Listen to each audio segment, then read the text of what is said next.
Welcome back to the Locked On Diamondbacks podcast, part of the Locked On Podcast Network.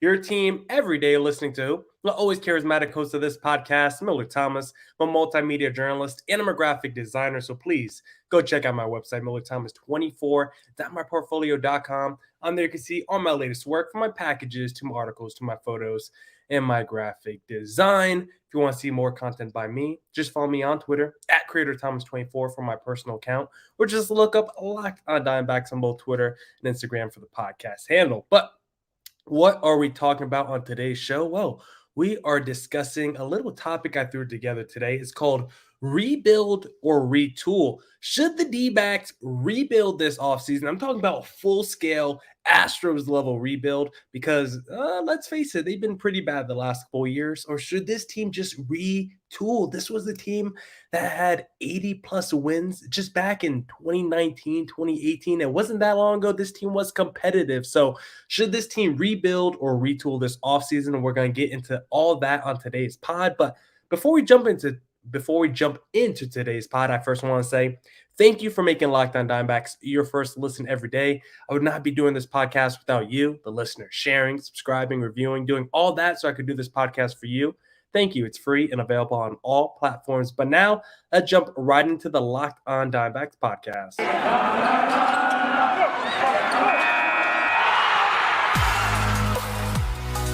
You are Locked On Diamondbacks, your daily Arizona Diamondbacks podcast, part of the Locked On Podcast Network, your team every day.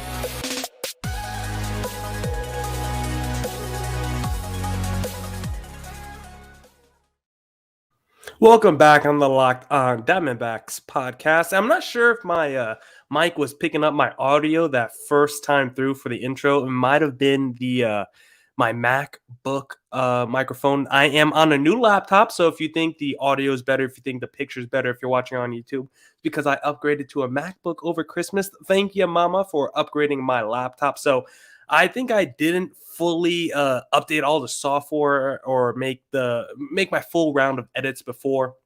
I didn't do my full pre-production round.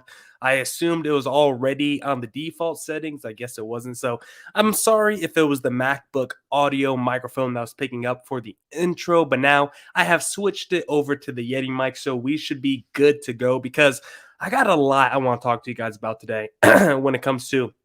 And also, I just have to say before we start today's pod, I'm dealing with a little bit of a cold. I got some congestion in my nasal. So if I sound a little snuffy, if I do a little sniffle once or twice, I am sorry. I'm going to try to limit that as much as possible. I'm really going to try not to sniffle at all.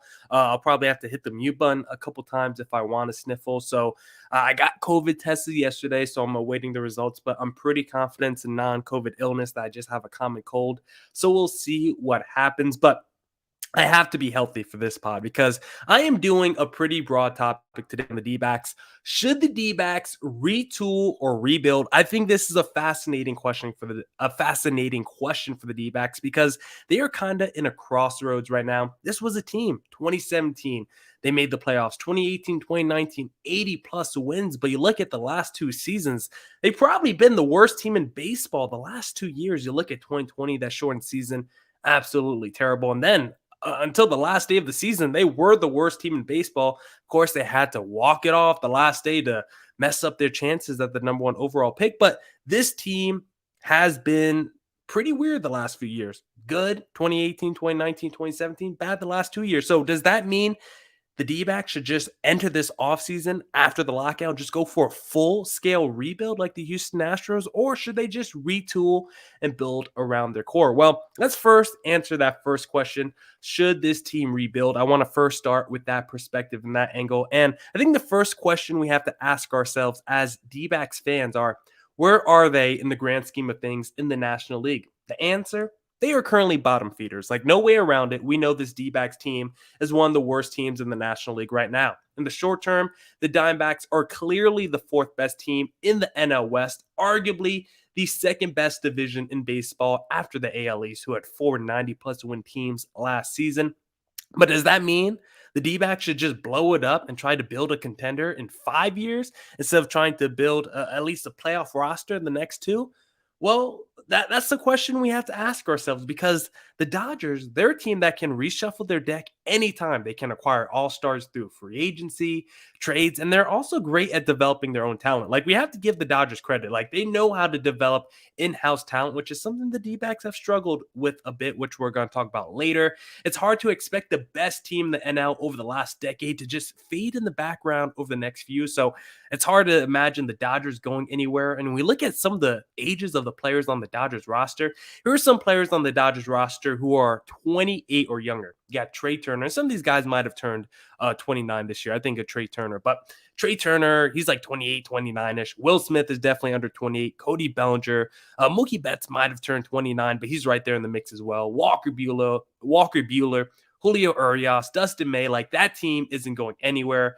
The Padres, they seem to have a big market mentality all of a sudden. They're not afraid to go out there and acquire pieces. They have young talent as well that should be around for a long time. Their GM is not afraid to make big splashes in free agency or trades, and they have enough assets on that team currently where they can also reshuffle their deck at any time if they want to move off of Blake Snell or Yu Darvish or trade like Will Myers or something. Like, the Padres have the assets to go out there and make moves and make upgrades around other parts of their team that they might feel might be a little weak. So that's a team that you always have to watch out for, because when you have a GM that's that aggressive and with the amount of assets that they have on their team, they're always going to be in play to make a big move. And here are some players on their team, 28 or younger: Fernando Tatis, Trent Grisham, Cronenworth, Hassan Kim, and Machado, Blake Snell, and Musgrove all just turned 29. So they have a bunch of young talent under 30 as well. The Giants, they probably lack the least amount of young talent, with Logan Webb, Lamont Wade Jr. being the only significant players under 28 or younger on their current roster. I mean, you guys can make arguments for other players, but the Giants are one of those teams where they can just go down the street, walk up to your local rec league softball team and just sign a pitcher and turn that guy into an all-star. Like, the developmental system from the Giants, the culture that the Giants have, they're somehow able to always build a contender. No team has greater peaks and valleys than the San Francisco Giants. One year they're like 65 wins, and then 2 years after that, they'll go on to win the World Series or win 115 games, something crazy. They're basically the NL version of the Red Sox. The Red Sox are always a team that will finish last place in the AL East, but whenever they finish last, the next couple of years, they're probably going to win the World Series. The Giants are very similar. They have these very large peaks and very large valleys, but they're always a team that's probably going to be in the mix, and they seem to have a pretty good culture in place, and they know how to develop their players on their roster. So you got to watch out for the Giants as well. And the Rockies are the Rockies, so I don't really think we have to worry about them at this moment. But it's hard to expect the Dodgers or Padres not to be in the mix over the next 5 years, and can never count the Giants out either. The D-backs want to blow it up. If the D-backs went the blow it up route, they do have some interesting names, though, on their roster that they could get a nice return for, with the headliner, of course, being Ketel Marte, because Marte is under contract through 2024, and he never makes more than $10 million in a single season up until 2024. He's a legit MVP candidate, so that's an absolute bargain for a player like Ketel Marte. I would expect a package at least as good as what we got for Zach Greinke, which is 3 of the top 5 prospects in their organization, plus a Josh Rojas. So I would expect at the very least to get that kind of haul for a Ketel Marte. The second big piece that could be moved for some value is Carson Kelly, who's still like 27 years old. The D-backs want to make Dalton Varsho a full-time catcher. Kelly, who is arbitration eligible through 2025, would be a hot commodity if they decide to move him. He's an improving defensive catcher that can hit for power. Again, he's only like 27 years old. Like, this is a guy still on the rise, entering his prime. Like, I don't want to move Carson Kelly, but the D-backs want to blow it up route, I think he would be an interesting guy to move.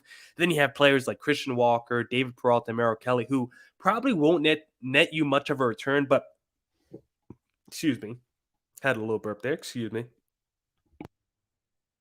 I thought I almost burped again, but I always seem to burp whenever I'm doing these live podcasts, of course, so I apologize for that. But then you have players like a Christian Walker, a David Peralta, and Merrill Kelly, who probably won't give you a ton of value in return, but I think those are 3 players that a contender will definitely be interested in.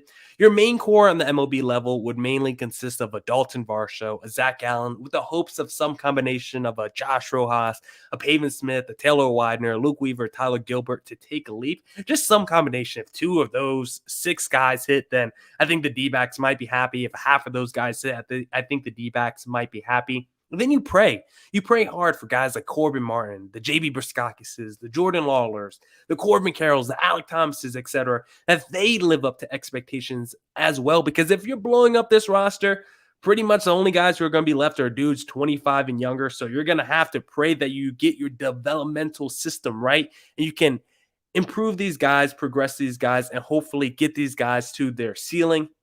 You would want to build this thing slowly with the intention of everyone peaking around the same age, with, of course, a few spry veterans mixed in when the time is ready. Doing a full rebuild has worked out in recent memory with the Astros. Never cracking 60 wins from 2011 to 2013. That was probably the most recent iteration we saw of a team doing a full-scale rebuild, a full-scale tank, and actually working out. In 2013, the Astros fielded a team with just $22 million payroll, by far the lowest in baseball. They had Eric Bedard, who was 34 at the time. He was the only player making over $1 million on the team. Like, the Astros were like, we're not paying anybody. We're going to try to lose as many games as possible. And it worked out for them. They ended up winning a World Series pretty soon after the 3 years of just terrible baseball and tanking. So it can work out. We have seen in the past, like the Astros teams do a full tank, full rebuild, and it works out for them. But in segment number 2, I'm going to tell you why it's a better idea for the D-backs to actually retool and not rebuild this offseason. But before I tell you guys about that, I first have to tell you about our sponsor, Built Bar, because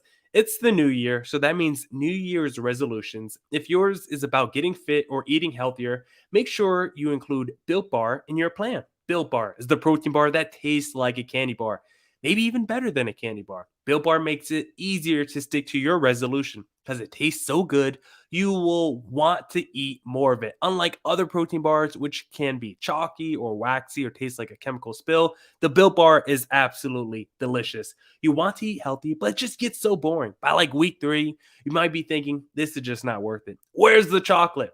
Well, Built Bars are covered in 100% real chocolate. Most Built Bars contain low calories, low sugar, but high protein and high fiber, so it's great for that keto diet. Here's an idea for the new year. Go to all your secret treat stashes at home, in the pantry, at the office, in the car, wherever. Throw out all that sugary or calorie-filled treats and just replace them with Built Bars. So when you're craving a snack or a treat, you can reach for something that's healthy and tastes incredible. Even if you're not a huge fan of working out, you can at least eat something that tastes good and is good for you. That way, when you enjoy a delicious Built Bar, you can almost count it as a workout. There's so many flavors to choose from. Go to Built.com, use promo code LOCK15 and get 15% off your next order. Promo code LOCK15 for 15% off at Built.com. All right. Let's get back into the podcast and let's discuss more of why I believe the D-backs should retool and not rebuild this offseason. And again, when I say rebuild, that means tear it all down. We're trading Ketel Marte. We're trading Carson Kelly. We're trading of anyone with value. David Peralta, Merrill Kelly. We're trading all of them for prospects. A retool means, hey, maybe we move a David Peralta. Maybe we move a Christian Walker or something. But ultimately, we keep Ketel Marte. We keep Carson Kelly. We keep our young main core guys under 30, and we rebuild around them because the D-backs should retool, not rebuild. There is no guarantee that in a few years, the division is any easier. So why would we blow it up? That doesn't mean the D-backs should go out there and operate with a championship or bust mentality, because that would just be foolish for the D-backs to do that. And selfishly, I don't want to cover a team that is perennially in the mix for number 1 overall. I'd rather cover a team that's fighting for the postseason, even if this is a team that is 85 wins, even if it's the 2019 D-backs, that's still a more fun team to watch than the team we saw this past season. This team, I believe, can be good enough for a wild card spot. in the next couple years, and maybe even a mini postseason run if a few things break right for them. I'm not saying a championship run. I'm just saying a mini, maybe division run. You win a couple games. Maybe somehow you make it to the championship series and you take a game off somebody. I'm not saying World Series run yet. Injuries took a big toll on this team in 2021. I believe they are better than what we saw the last 2 years. You had a whole bunch of guys get hurt this past season. I mean, Rojas, David Peralta, and Pavin Smith were the only 3 position players with at least 130 games played, while Merrill Kelly was the only starter with at least 150 innings pitched. Name a D-backs player, and I guarantee you they missed at least 2 to a month worth of the season in games. The D-backs were just battered. They started 157 different batting orders during this season. Pretty much every day it was a different lineup. It's hard for your team to be good and be consistent when your team and lineup isn't consistent, when who is on your roster isn't consistent. So getting healthy is a huge thing for the D-backs in 2022. I know 2017 seems like a long time ago, but if you don't count the 2020 season, which I kind of just erased from my memory, it was only like 4 years ago the D-backs made to the divisional series. And then after the divisional series, the D-backs had 2 seasons where they won 80 plus games. So there was a 3-year span there where the D-backs were at least competitive. You won the 93 games in 2017, then 80 plus in 2018, 2019, you're at least competitive. I would be happy if this team was around 500 the next 2 seasons before pushing for a playoff berth. So how do the D-backs get back to just 85 wins like they did in 2019? Just get back to around 500 baseball? Well, this is how they did it in 2019. First, the bullpen was shut down. They had the best percentage in the National League and not allowing inherited runners to score. Only 23% of the time did an inherited runner score. That's basically a bullpen. It is a bullpen stat. And they had the 4th best save percentage in the National League as well at only 65%. The starting rotation, it was average that year. It wasn't an elite starting rotation. They were basically league average with quality start percentage at 41% and innings pitched per game at 5.4 innings. The staff wasn't crazy. Their pitching rotation wasn't crazy. It just got the job done. The entire staff's ERA plus was 105. The league average was a 101. So again, the D-backs staff as a whole was just slightly better than league average. The lineup, that would just average too. The team batting average in OPS plus was basically league average. They did score 5.02 runs a game, which is good, not great, slightly above league average, but they had the 3rd best strikeout percentage in the National League, so they weren't striking out a ton. The 5th best run scoring percentage, so when players got on base, they usually came home, and the 4th best extra base taken percentage, 4th best extra base taken percentage. So what does that mean? When a player hits a single, they try to get to second, or when a player hits a double, they try to get to third. It's basically taking an extra base. So the D-backs were aggressive on the base pass. They usually came through in the clutch and they weren't striking out. A recipe for success. The 2019 team was average or slightly above average in a lot of areas with a pretty strong bullpen. That's not out of the realm of possibility for this team to be like the 2019 team. Again, the 2019 team was just average when you look at it on paper. Go to Baseball Reference and look at the 2019 D-backs. They're not some world beater of a team. The bullpen greatly needs to improve. I'm talking about this iteration of the D-backs. The bullpen greatly needs to improve, we know, but Mike Hazen has already signed Mark Melancon, and pitching coach Brent Strom, I think, will help a lot. I don't think the rotation is terrible, but it needs to stay healthy for this team to have a chance to compete. Gallen is a stud. Bumgarner and Kelly can have stretches of brilliance, and I won't even mention a Luke Weaver, but there's some other arms in-house who are young, like a Corbin Martin, who you hope emerge. Maybe a Taylor Widener or Tyler Gilbert emerge, so we'll see on those guys.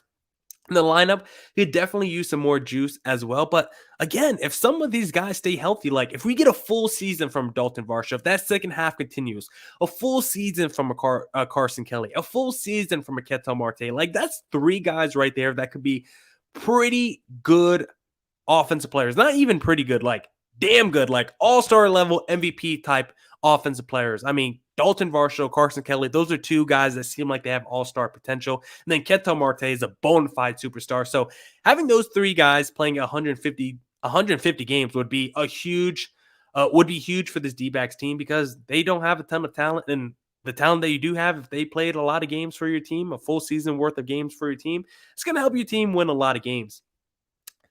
And they can get back to being competitive without spending money, which we know Ken Kendrick doesn't want to do. They were bottom 5 in payroll on opening day in 2017 and 18th in baseball payroll in 2019.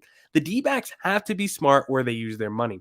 I don't mind the big money contracts, the one contract a year that they seem to give out, or the one contract every 4 years, 5 years that they seem to give out, but they have to stop giving it to past their prime pitchers with major red flags. It's hamstrung this team over the last few years. First, the Zach Greinke contract, now the Madison Bumgarner contract.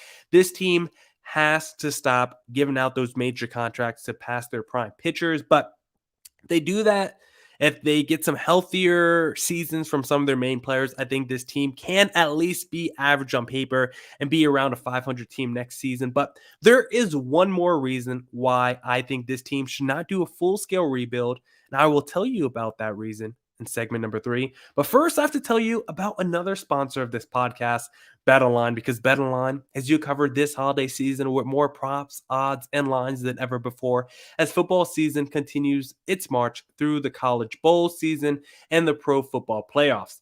BetOnline remains your number one spot for all the sports action this season. Head to the website or use your mobile device to sign up today and receive your 50% welcome bonus on your first deposit. Just use our promo code LOCKEDON to receive your bonus from basketball, football, NHL, and boxing, and UFC, right to your favorite Vegas casino games. Don't wait to take advantage of all the amazing offers available for the 2021 season.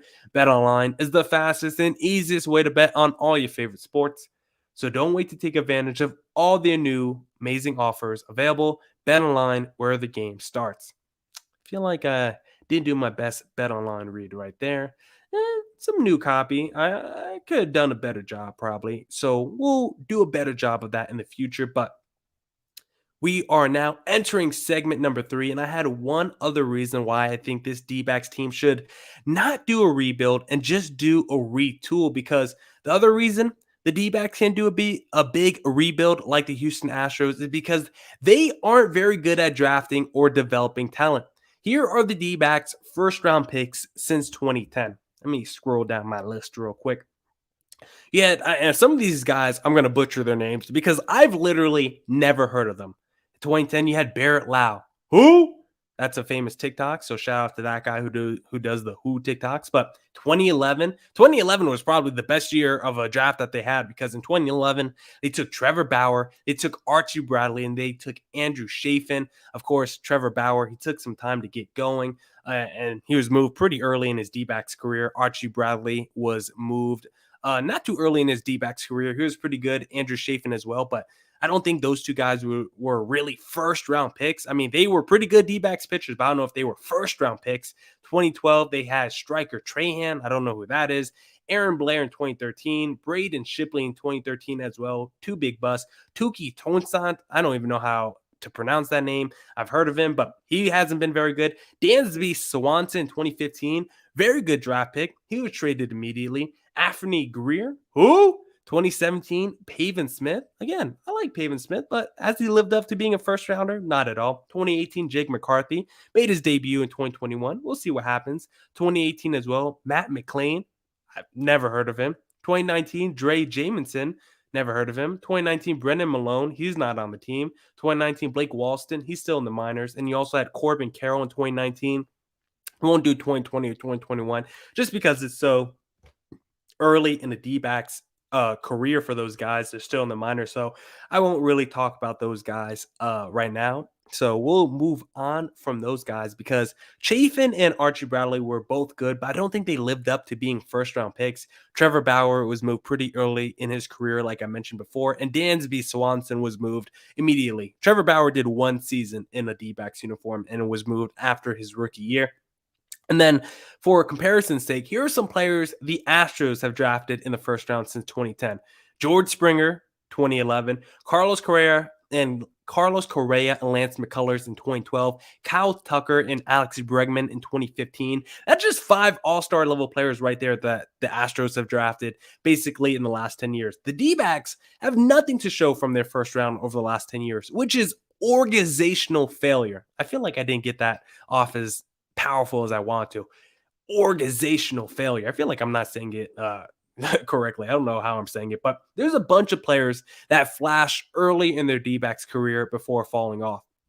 So it's not even just the fact that they can't draft well, they also can't develop well. There's players who the D-backs have had on their team who flash early in their career, and all of a sudden it's like, what happened to this guy? This guy just fell off. Like a Jake Lamb, who was a stud in 2017, 2018, and all of his downfall wasn't on the D-backs, but he was a guy with an OPS above 800 and a 30 home run guy, and then all of a sudden, injuries creaked in and he was never able to repeat his success. Mark Trumbo was the 30-plus home run guy before coming to AZ. Then he lost his power once he was acquired by the D-backs. Then as soon as he led the American League in home runs as soon as he left. Yasmani Tomas was a 30 home run, 800 OPS guy in his second season with the team. And then the D-backs never figured out how to use him again after that. Shelby Miller was acquired for Dansby Swanson in 2015 after a stellar 4-year run in ATL. Then became one of the worst pitchers in baseball. Robbie Ray, we all know his story. All-star in 2017, then got worse every season until he left and became a Cy Young Award winner. Luke Weaver, don't even get me started on that guy. And if the D-backs did do a good job of developing their players, the team usually decided, hey, let's just get rid of this guy. Let's not pay him, like a Justin Upton, a AJ Pollock, a Paul Goldschmidt, a Wade Miley, Patrick Corbin, Starling Marte, Taijuan Walker. The list goes on and on. There's been so many players that the D-backs had on their team that they decided, let's just move this guy in his prime for basically nothing, just a bag of peanuts, because the D-backs historically are not very good at trades. The last 3 times the D-backs have won 90-plus games, it's been followed by an 80-plus win season. Then within 2 years after that, they don't crack more than 65 wins. If the D-backs ever want to build up championship equity and construct a real contender, they need to take the core they have now, continue to develop it, and add pieces around it. It's hard to build anything sustainable if you can't draft well, develop well, and when you do hit on those 2 areas, you just let the talent walk out the door. Kazin has done a good job of building up this farm system and getting an infusion of young talent on this team, but he needs to do a better job of finding veterans to fill around the young talent. But at least he has the young talent on the roster. I really like the new coaching staff this team has, and the development from the coaching staff will be key to this team being able to compete for the playoffs in the next 2 to 3 years. The haul from the Astros will be a great indicator of the trajectory of this team, because if you can't turn around one of those players into a legit everyday major leaguer, then I don't have any confidence in this team ever building a sustainable winner. You got Seth Beer, Corbin Martin, JB Briskakis, Josh Rojas. Rojas has already been coming along. He's already shown a lot more progress than I've expected from him in his major league career. But is he a legit everyday major leaguer? Not yet, but I think he's working there. I like a Corbin Martin. I like a JB Briskakis. I want to see what Seth Beer could do this season if they bring the universal DH back. So I'm going to be watching heavily on that haul from the Houston Astros. There's a reason this team has only made the playoffs 3 times since 2002. So I pray they can fix their flaws so I don't have to watch much more mediocre baseball from the Arizona Diamondbacks. Now, that's it for this edition of the Locked On Diamondbacks podcast. Thank you to everyone who tuned in to this edition of the Locked On Diamondbacks podcast. Thank you for making Locked On Diamondbacks your first listen every day. I would not be doing this podcast without you, the listener, sharing, subscribing, reviewing, doing all that so I could do this podcast for you. So thank you. And please come back tomorrow for more Locked On Diamondbacks news, coverage, and insight, or just D-backs news, coverage, and insight. I guess it's not Locked On Diamondbacks news, coverage, and insight, because as always, what do I want from you guys? I just want you guys to stay safe and stay healthy during this holiday season, because we know that Omicron variant is going around. I have a cold. I'm hoping I don't have COVID, so I hope you guys are staying safe and staying healthy out there, and please come back tomorrow for more Diamondbacks news, coverage, and insight. Deuces!